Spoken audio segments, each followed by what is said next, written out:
जो next topic हम start करने जा रहे हैं वो माउथ एंड बक्कोफेरेंजियल कैविटी से रिलेटेड है, pharynx. So here the next topic is pharynx. Exactly pharynx है क्या? फेरिंग्स एक छोटा सा हिस्सा है, मान लीजिए ये वाला हिस्सा हम बोल रहे हैं ये फेरिंग्स है। यहाँ पे फेरिंग्स इंपॉर्टेंट क्यों हो जाता है? यहाँ पे फेरिंग्स इंपॉर्टेंट इसलिए हो जाता है क्योंकि जब हम फूड ऑब्टेन करेंगे, यानी कि हम खाना खाएंगे, तो खाना कहाँ जाएगा? खाना जाएगा हमारे माउथ से बक्कल कैविटी में, और बक्कल कैविटी से कहाँ जाएगा? फेरिंग्स में। उसी तरीके से जब हम सांस लेंगे तो एयर भी कहाँ जाएगी? एयर भी जाएगी फेरिंग्स में, यानी कि फूड भी फेरिंग्स में जाएगा और एयर भी फेरिंग्स में जाएगी। तो सिंपली हम ये कह सकते हैं कि जो फेरिंग्स है वो एक छोटा सा स्ट्रक्चर है, it is a short structure और chamber. Parallelly it is a common passage for food and air, यानी कि फूड और एयर के लिए ये कॉमन पैसेज है। हवा सबसे पहले नाक से जाएगी फेरिंग्स में एंड फूड भी बक्कल कैविटी से जाएगा फेरिंग्स में, तो इसीलिए फेरिंग्स एक कॉमन पैसेज बन जाता है फूड और एयर के लिए। अब यहाँ पे oesophagus and trachea opens into pharynx. Oesophagus और ट्रैकिया फेरिंग्स में ओपन होता है। कैसे बोल सकते हैं? ये ट्रैकिया है, ट्रैकिया को हम कॉमन भाषा में विंड पाइप बोलते हैं। ये ईसोफेगस है, ये वाला पार्ट ईसोफेगस है। ईसोफेगस को हम कॉमन भाषा में फूड पाइप बोलते हैं।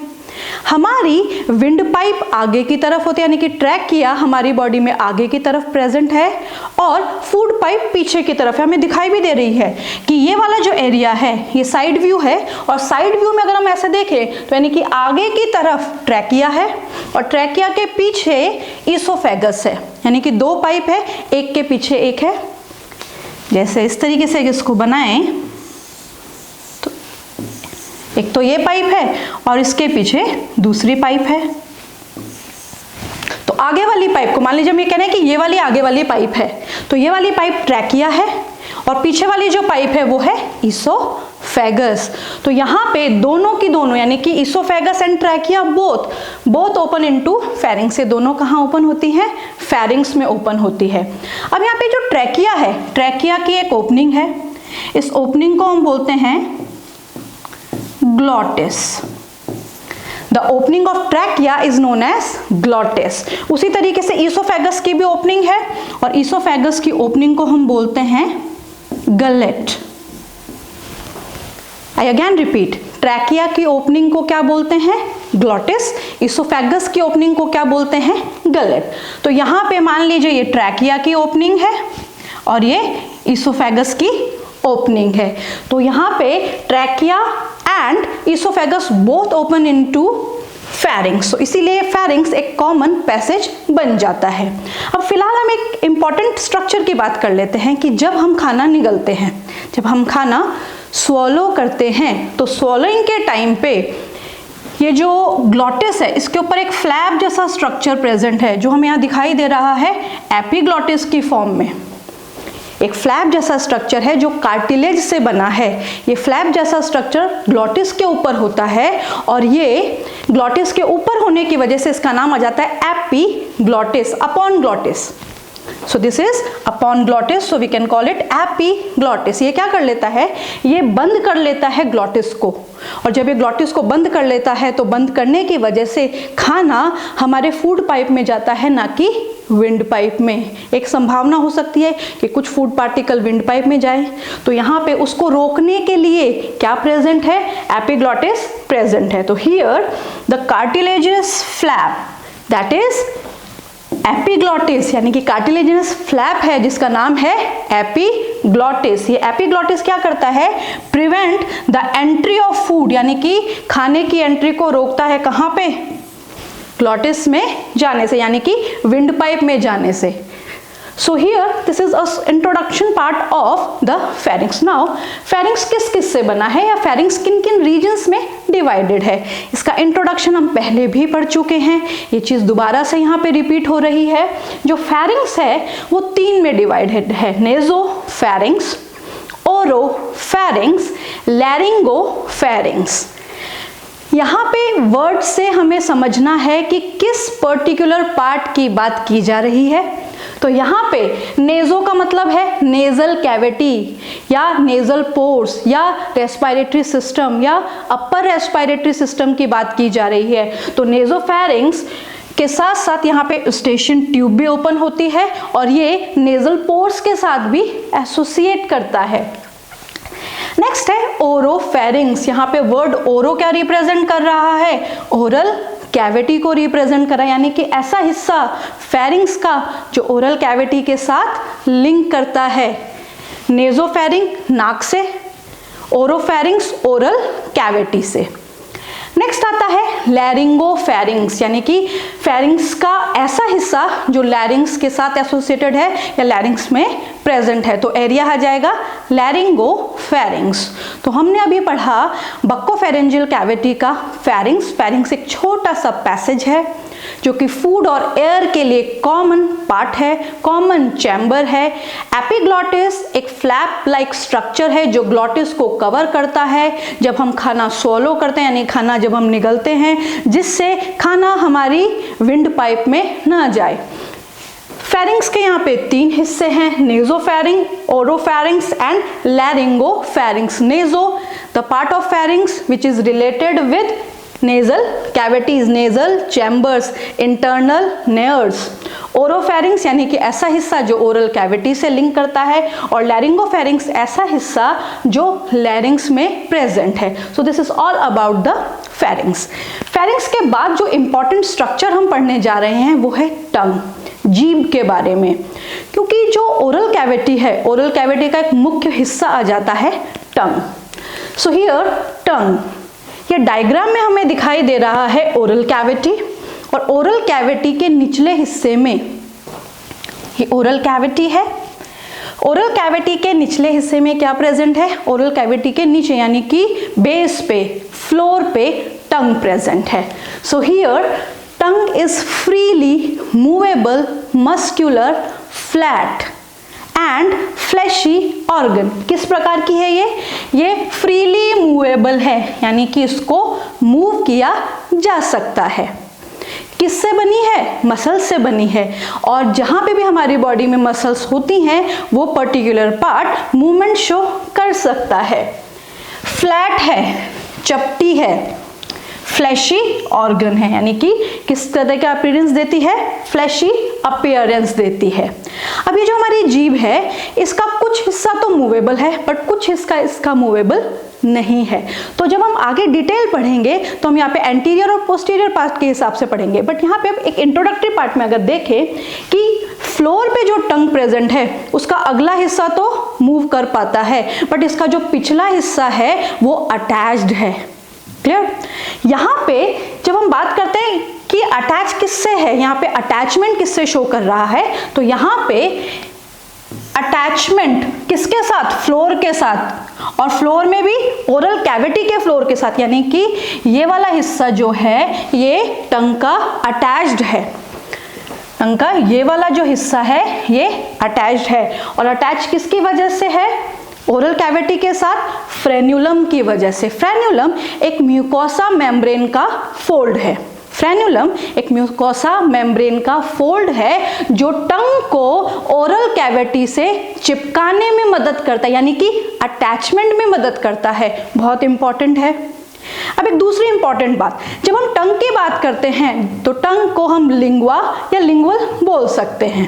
टंग से जो हम वर्ड लिंक करते हैं उसको हम बोल सकते हैं लिंगुआ या लिंगुअल। तो इस पर्टिकुलर स्ट्रक्चर को हम बोल सकते हैं lingual frenulum.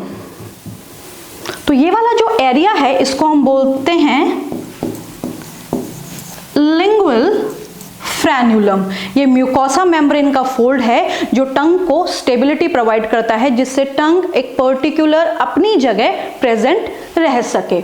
So here the second part is the upper surface of the टंग। अब यहाँ पे हमें फ्रेन्यूलम कब दिखाई देगा? फ्रेन्यूलम हमें जब दिखाई देगा जब हम शीशे के सामने खड़े होकर अपनी जीभ को ऊपर करेंगे तो हमें फ्रेन्यूलम दिखाई देगा।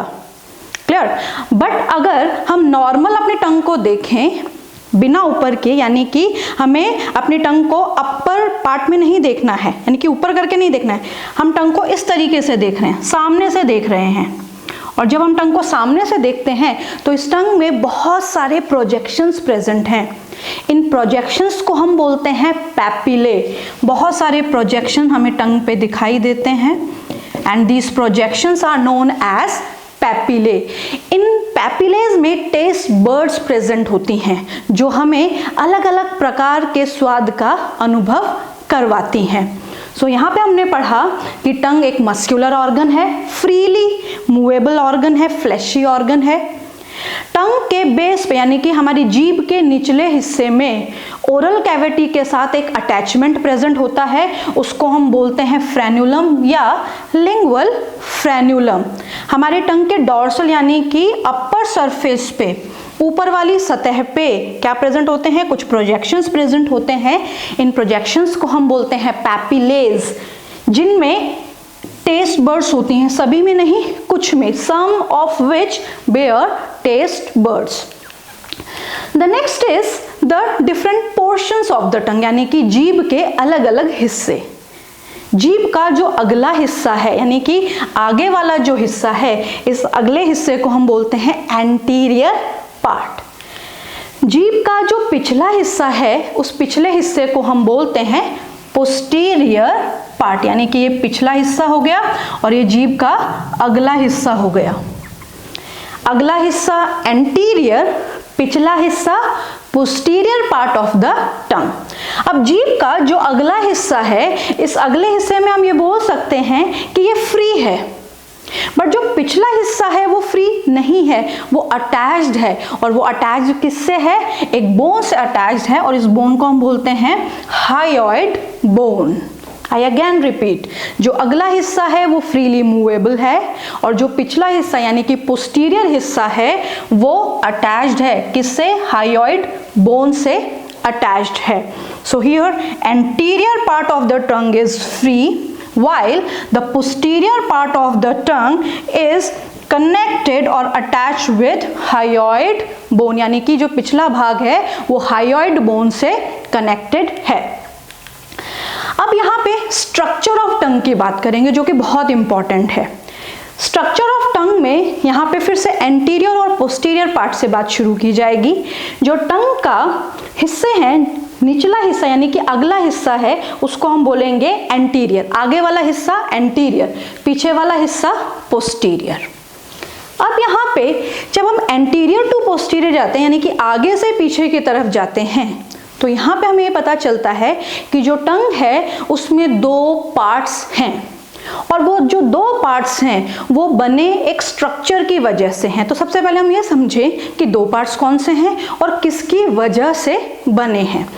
तो हमारी जीभ में दो मुख्य पार्ट हैं, pharyngeal part and oral part, यानी कि ये वाला जो हिस्सा हमें दिखाई दे रहा है यहां से लेके यहां तक का, ये है फेरेंजियल पार्ट। ये पूरा पार्ट है फेरेंजियल पार्ट जो कि 1/3 हिस्सा है, 1/3 पार्ट ऑफ द टंग है।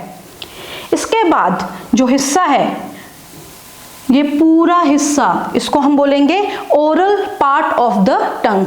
ये कौन सा हिस्सा है? ओरल पार्ट ऑफ द टंग है। अब फेरेंजियल और ओरल पार्ट ये किस वजह से डिवाइड हुए?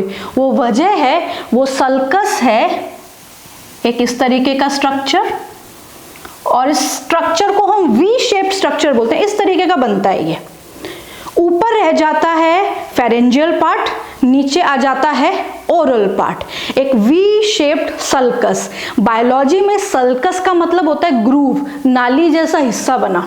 इस हिस्से ने जुड़ के टंग के दो पार्ट अलग अलग कर दिए, एक पार्ट छोटा कर दिया, एक पार्ट बड़ा कर दिया। इस पर्टिकुलर स्ट्रक्चर को बोलते हैं सल्कस टर्मिनालिस। इस सल्कस टर्मिनालिस की वजह से हमारी जीभ दो भागों में विभाजित यानी कि डिवाइड हो जाती है। अब यहाँ पे जो सल्कस टर्मिनालिस है, जहाँ पे ये जुड़ता है, यानी कि ये वाला हिस्सा जहाँ पे ये जुड़ा है, उस हिस्से को हम बोलते हैं, ये वाला जो पार्ट बना जहाँ पे वी जुड़ा है, उस जुड़ाव को हम बोलते हैं foramen caecum. I again repeat, sulcus terminalis V shape structure है। क्या होता है सल्कस का मतलब? ग्रूव, एक नाली जैसा स्ट्रक्चर जिसने दो भागों में जीभ को बांट दिया। यहाँ पे जहाँ से वो जुड़ रहा है, यानी कि जहाँ से वी जुड़ रहा है, वो हिस्सा कहलाता है फोरामेन सीकम। अब यहाँ पे जो टंग का हिस्से हैं, सबसे पहले हम बात करेंगे फेरेंजियल पार्ट की। फेरेंजियल 1/3 हिस्सा है, मैंने अभी आपको बताया था 1/3 पार्ट है। इस 1/3 पार्ट में स्पेशलाइज्ड स्ट्रक्चर प्रेजेंट हैं जिनको हम बोलते हैं टॉन्सिल्स। और अगर हम टॉन्सिल्स की थोड़ी सी और जनरल लैंग्वेज बोलें तो हम इनको बोलते हैं लिम्फ नोड्स। तो यहाँ पे जो टॉन्सिल्स प्रेजेंट है, जीभ के टॉन्सिल्स हैं, और मैंने आपको बताया था कि जीभ के साथ जो वर्ड आता है वो आता है लिंगुआ या लिंगुअल। तो यहाँ पे टॉन्सिल्स का नाम क्या हो जाएगा? Lingual tonsils. तो नेचुरली अगर टॉन्सिल्स हैं या फिर हम ये बोलें कि लिम्फ नोड्स हैं तो क्या काम करेंगे? इम्यूनिटी प्रोवाइड करेंगे। जो बड़ा हिस्सा है टंग का उसको हम कहते हैं ओरल पार्ट। इस ओरल पार्ट को अगर देखें तो 2/3 पार्ट है, 2/3 हिस्सा है, और इस 2/3 पार्ट में प्रोजेक्शंस निकले रहते हैं और इन प्रोजेक्शंस को हम बोलते हैं पैपिले। और इन पैपिलों में क्या प्रेजेंट है? टेस्ट बर्ड्स प्रेजेंट है जो हमें अलग अलग प्रकार के स्वाद का अनुभव करवाती हैं। अगर इस फिगर में देखें तो फिगर में 4 प्रकार के पैपिले हमें दिखाई दे रहे हैं। सल्कस टर्मिनालिस के नीचे सर्कमवैलेट पैपिले, गोल गोल बड़े और गोल पैपिले दिखाई दे रहे हैं, सर्कमवैलेट।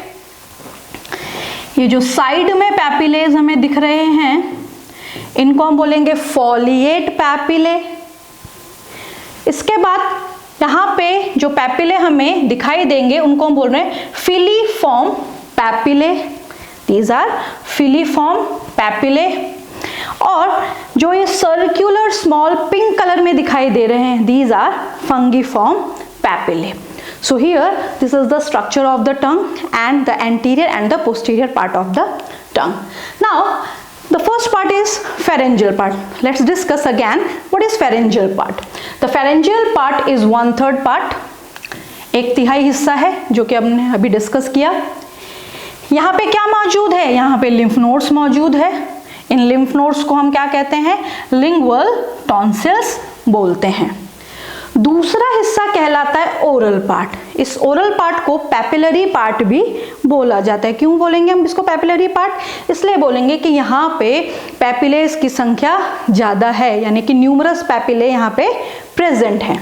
So here the anterior part, यानी कि ये एंटीरियर पार्ट है, 2/3 हिस्सा है, 2/3 पार्ट है, यहाँ पे डिफरेंट पैपिलेज प्रेजेंट हैं। इसके साथ साथ These papillae are gustatory। ये किस प्रकार के हैं? यहाँ पे gustatory receptors प्रेजेंट है या टेस्ट रिसेप्टर प्रेजेंट है जो हमें अलग अलग प्रकार के टेस्ट का अनुभव करवाते हैं, या हम कह सकते हैं यहाँ पे टेस्ट बर्ड्स प्रेजेंट है। जैसे किस किस प्रकार के स्वाद का हम यहाँ पे अनुभव कर सकते हैं? सार, बिटर, स्वीट एंड साल्टी। खट्टा, सार यानी खट्टा टेस्ट, बिटर यानी कड़वा टेस्ट। सार का मतलब होता है खट्टा, बिटर यानी कड़वा, स्वीट यानी मीठा, और सॉल्टी यानी नमकीन। हम 4 प्रकार के स्वाद का जीभ की सहायता से अनुभव कर सकते हैं। इसीलिए टंग को एक सेंसरी ऑर्गन भी कहा जाता है या गैस्ट्रेटरी रिसेप्टर भी कहा जाता है। सो यहाँ पे हमने टंग के 2 पार्ट पढ़े। पहला पार्ट पढ़ा हमने फेरेंजियल जिसको पोस्टीरियर बोला, दूसरा पार्ट पढ़ा हमने एंटीरियर जिसको हमने ओरल या पैपिलरी पार्ट का नाम दिया। अब हम नेक्स्ट पढ़ेंगे डिफरेंट टाइप के पैपिलेज जो टंग पे मौजूद हैं। तो पहला है फंगीफॉर्म पैपिले। जो फंगीफॉर्म पैपिले हैं ये पिंक कलर के होते हैं, स्मॉल स्फेरिकल, यानी कि छोटे और गोल होते हैं। ये छोटे और गोल होते हैं, नंबर में बहुत ज़्यादा होते हैं। These are found in the entire surface, यानी कि जीभ की पूरी सरफेस पे ये मौजूद हैं। ज़्यादातर ये पाए जाते हैं एंटीरियर सरफेस पे, ज़्यादातर ये जीभ के एंटीरियर यानी कि अगले भाग पे, ओरल पार्ट पे, पैपिलरी पार्ट पे ये पाए जाते हैं। अगर हम ऐसे बनाएं, ये टंग का पार्ट है और इस टंग के पार्ट में अगर हम एंटीरियर यानी अगला हिस्सा बनाएं तो इस अगले हिस्से में छोटे छोटे गोल गोल पैपिले पूरे में मौजूद हैं, एंटायर सरफेस पे मौजूद हैं। इनको हम बोलेंगे फंगीफॉर्म पैपिले। अब यहाँ पे एक इम्पॉर्टेंट बात आ जाती है कि ये हमारी जीभ से चिपके कैसे होते हैं। तो ये हमारी जीभ से चिपके होते हैं छोटे छोटे पेडिसेल्स की सहायता से। पेडिसेल्स ऐसे स्ट्रक्चर होते हैं जो इन पैपिलेस को हमारी जीभ से चिपकाने में मदद करते हैं। एंड इसी कारण, इन पेडिसेल्स के कारण ये किस कलर के हो जाते हैं, ये पिंक कलर के हो जाते हैं। और ये टंग को किस प्रकार का रंग देते हैं, ये टंग को पिंक कलर प्रोवाइड करते हैं। नेक्स्ट आता है फिलीफॉर्म पैपिले, जिसको हम बोलते हैं कॉनिकल पैपिले। ये जो कॉनिकल पैपिले हैं ये थ्रेड जैसे हैं, धागे नुमा हैं, थ्रेड जैसे हैं, वाइट कलर के हैं एंड कॉनिकल इन शेप हैं। इनकी जो शेप है वो कैसी होगी, ये लंबे होंगे और कोन जैसे दिखाई देंगे। इस प्रकार के ये पैपिले होते हैं। सो थ्रेड लाइक हैं, वाइट कलर के हैं, कॉनिकल हैं। इसी के साथ साथ ये भी टंग की एंटायर सरफेस पे होते हैं, यानी कि हमारी पूरी जीभ में ये मौजूद हैं। बट इनमें किसी भी प्रकार का कोई टेस्ट बर्ड मौजूद नहीं है, यानी कि they are devoid of taste bud. एक इंपॉर्टेंट लाइन आ जाती है, क्वेश्चन वाली लाइन, कि यहाँ से क्वेश्चन आ सकता है कि ऐसा कौन सा पैपिले है जिसमें टेस्ट बर्ड नहीं होती। तो वो पैपिले है फिलीफॉर्म या conical papillae. The next papillae is foliate papillae. जो नेक्स्ट पैपिले हम पढ़ेंगे उसको हम पढ़ेंगे फॉलिएट पैपिले। ये मान लीजिए हमारी टंग है और इस टंग में साइड में, दोनों तरफ साइड में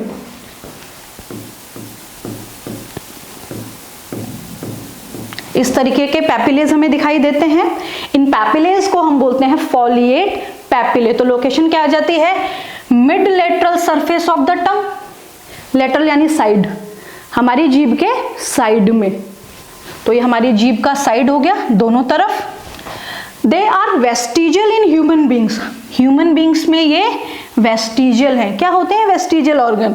वेस्टिजियल ऑर्गन आपने 10th क्लास में पढ़ रखे हैं कि ऐसे organ which are functionless but not useless, यानी कि ऐसे ऑर्गन जिनका कोई निर्धारित फंक्शन नहीं है बट उनको ये नहीं कह सकते कि बिना काम के हैं। तो ऐसे organ which are functionless but not useless are vestigial. तो यहाँ पे ये जो पैपिले हैं ये ह्यूमन बींग्स में वेस्टिजियल हैं। इसी के साथ साथ इनका जो स्ट्रक्चर है वो पत्ती नुमा है, यानी कि पत्ती जैसा दिखाई देता है। किसमें दिखाई देता है? रैबिट और अदर मैमल्स में। रैबिट और अदर मैमल्स में they are leaf like. The fourth papillae is circumvallate papillae. ये जो सर्कमवैलेट पैपिले हैं ये लार्ज एंड लीस्ट है, यानी कि अगर हम हमारी जीभ की बात करें इस तरीके से तो यहाँ पे ये सल्कस टर्मिनालिस आ गया। सर्कस टर्मिनालिस वो वी जो हमने भी पढ़ा है जो टंग को ओरल और फेरेंजियल पार्ट में डिवाइड करता है। और इसी के नीचे बड़े संख्या में, इसी के साथ साथ संख्या में कम, साइज में बड़े, संख्या में कम और साइज में बड़े, यानी कि they are large and least existed, यानी कि 8 से 12 होते हैं, साइज में बड़े होते हैं बट संख्या में कम होते हैं। These are large spherical shape, यानी कि इनका शेप कैसा होता है? बड़ा होता है, गोल होता है। And they are found near to sulcus terminalis. Sulcus terminalis के ये पास होते हैं। तो अब हमने पढ़ा टंग के बारे में। टंग एक इम्पॉर्टेंट ऑर्गन है। टंग के ऊपर टेस्ट बर्ड्स प्रेजेंट होते हैं जो हमें अलग अलग स्वाद का अनुभव करवाते हैं। इसी के साथ टंग 2 हिस्सों में डिवाइडेड है, pharyngeal part and oral part. Pharyngeal और ओरल पार्ट में डिफरेंट पैपिलेज हमने पढ़े। सबसे पहला हमने पैपिले पढ़ा फंगीफॉर्म, फिर हमने पढ़ा फिलीफॉर्म, फिर हमने पढ़ा फॉलिएट, फिर हमने पढ़ा सर्कमवैलेट। अभी तक हमने टंग का स्ट्रक्चर पढ़ा। अब हम यहाँ पढ़ेंगे कि हमारी जो जीभ है वो एक मस्कुलर ऑर्गन है और जहाँ पे भी हमारी बॉडी में मसल्स प्रेजेंट हैं वो पार्ट मूव करता है। अब यहाँ पे जो टंग का मूवमेंट है वो किन से होगा? नेचुरली वो मसल से होगा। और कौन कौन सी मसल्स प्रेजेंट है वी विल डिस्कस। यहाँ पे जो मसल्स प्रेजेंट है वो पहली मसल है इंट्रिंसिक मसल। नाम से पता चल रहा है बायोलॉजी में शब्दों की बहुत इंपॉर्टेंस है। इनका मतलब होता है अंदर की तरफ, यानी कि ऐसी मसल्स जो डीप पार्ट में टंग के प्रेजेंट है। डीप पार्ट का मतलब है ऐसी मसल्स जो टंग में अंदर की तरफ मौजूद है, डीप पार्ट में लोकेटेड है। इसी के साथ साथ ये जीभ में किस प्रकार की मदद करती हैं, जीभ को किस तरीके का मूवमेंट करवाती हैं? तो ये change of shape of tongue, यानी कि हमारी जीभ का शेप बदलवा सकती हैं। कभी हमारी जीभ बहुत ज़्यादा चपटी हो जाती है, हम उसको आगे करके और उसको बहुत ज़्यादा इलोंगेट कर सकते हैं, यानी कि जीभ का जो शेप है वो बदल दिया गया है। किसके कारण? इंट्रिंसिक मसल्स के कारण। इसी प्रकार साइडवेज मूवमेंट, यानी कि मान लीजिए जीभ है तो हम उसको इस तरफ भी और इस तरफ भी मूव करवा सकते हैं, इसको हम कहते हैं साइडवेज मूवमेंट। तो इंट्रिंसिक मसल दो प्रकार का मूवमेंट, यानी कि पहला साइडवेज मूवमेंट और दूसरा शेप में बदलाव भी ये करवा सकती हैं। नेक्स्ट आता है एक्सट्रिंसिक मसल। नाम क्या कह रहा है? बाहर मौजूद है, एक्स यानी कि बाहर। So these are found on the outer surface और द सुपरफिशियल सरफेस, यानी कि बाहरी सतह में बाहर की तरफ या सुपरफिशियली ये लोकेटेड है। इसी के साथ साथ ये टंग का आउटवर्ड और इनवर्ड मूवमेंट करवाती है, यानी कि जो हमारी जीभ है वो अंदर और बाहर की तरफ मूव कर सकती है। तो अंदर और बाहर की तरफ जब जीभ मूव करती है तो वो किसके कारण करती है? एक्सट्रिंसिक मसल के कारण करती है। तो दो प्रकार की मसल्स हमने यहाँ पढ़ी, intrinsic muscles as well as extrinsic muscle. Intrinsic यानी अंदर मौजूद है, एक्सट्रिंसिक यानी बाहर मौजूद है। इंट्रिंसिक मसल किस प्रकार का मूवमेंट कराती है? साइड मूवमेंट और शेप बदलवा देती है। और अगर हम बात करें इनवर्ड और आउटवर्ड मूवमेंट, यानी कि अंदर और बाहर का जो मूवमेंट है वो कौन करवाती है? Extrinsic muscle. तो यहाँ पे हमारा बक्कोफेरेंजियल कैविटी का एक बहुत इंपॉर्टेंट टॉपिक खत्म होता है। उस टॉपिक का नाम है टंग।